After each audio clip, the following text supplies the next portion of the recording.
So yan guys, good morning sa inyo lahat. Welcome back to my channel. So yan guys, nandito kami ngayon sa May Santa Barbara, Pangasinan.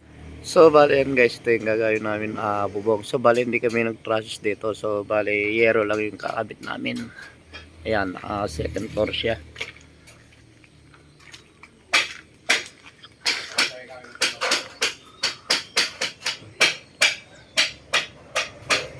So bali yan guys yung mga yero niya. So bali lahat pati yung mga accessories niya, mga gutter, mga flashing at mga wall flashing nilagay na namin sa taas. Siyempre pala guys, kapag umpisa na kami kahapon, bali tanghali na kami nakarating para may matulugan lang kami. So yan, nakapaglagay na kami ng 4 na yero dito sa pinakababang bubong. So bali yun guys, pala ito yung mga gutter natin. Bali tinas na natin. Bali tayo nag-assemble, pinapakabit natin sa mga kasama natin. Bali Spanish gutter siya na 18 cut. Ayan.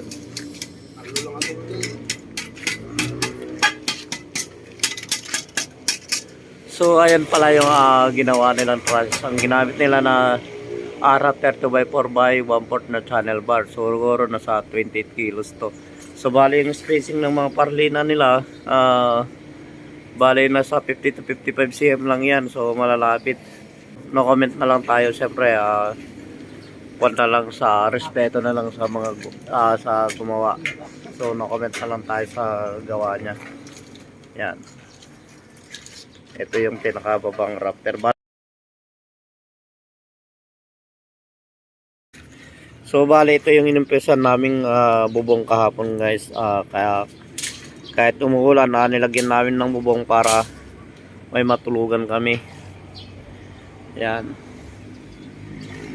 So ayan, ito tuloy-tuloy na namin. Bali nailagay na namin guys itong kumpleto dito sa pinakababang bubong. Ayan, salukuyan kinokompleto yung text screw.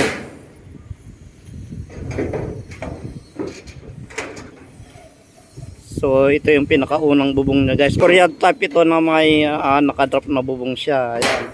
At syempre yung pinaka wall flashing niya, bali yan grinder namin para wala siyang tagas.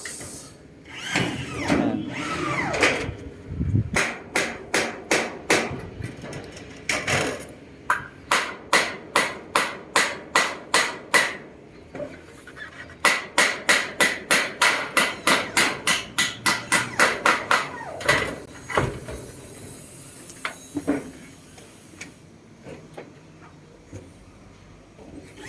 So bali yan guys, pina-welding natin yung mga connector kasi kulang sa welding. So bali yan, at saka yun, pasintahan na natin para malagyan siya ng flashing. Kulang ng welding yung mga connector niya, so malilit yung spot. So kailangan nagdagan natin, baka lumipad yung yero. Kahit hindi tayo magawa, siyempre kailangan ayusin din natin.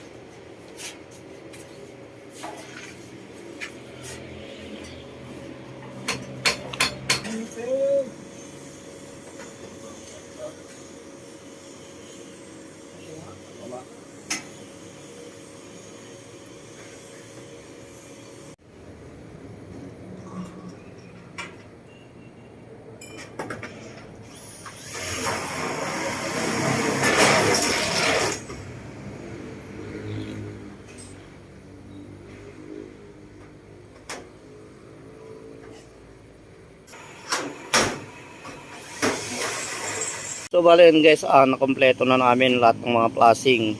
So hindi na natin na-video lahat ng pagkabit kasi sabayan.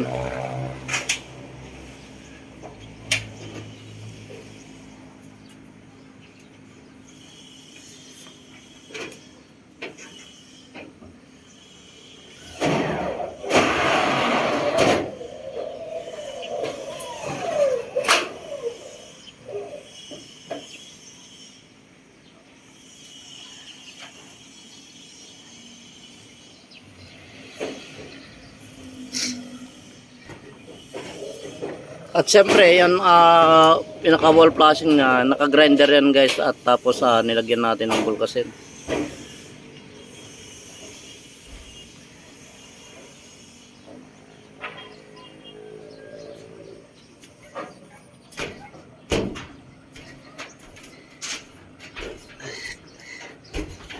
Di iinit.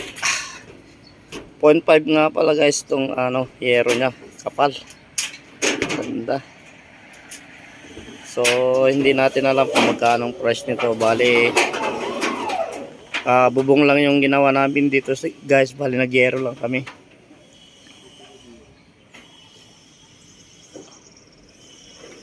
So yung nag-trusses taga rito siguro.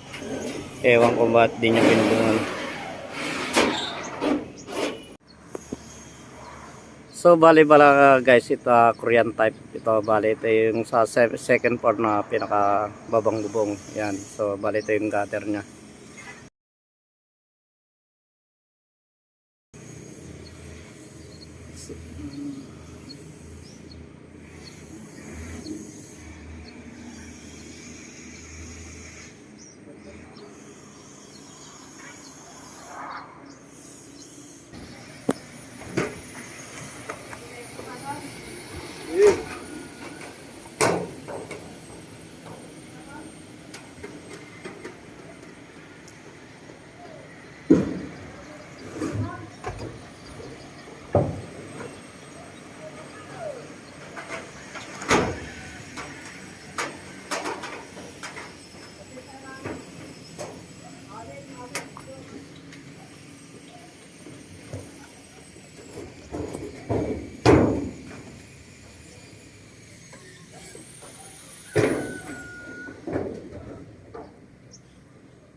Yes.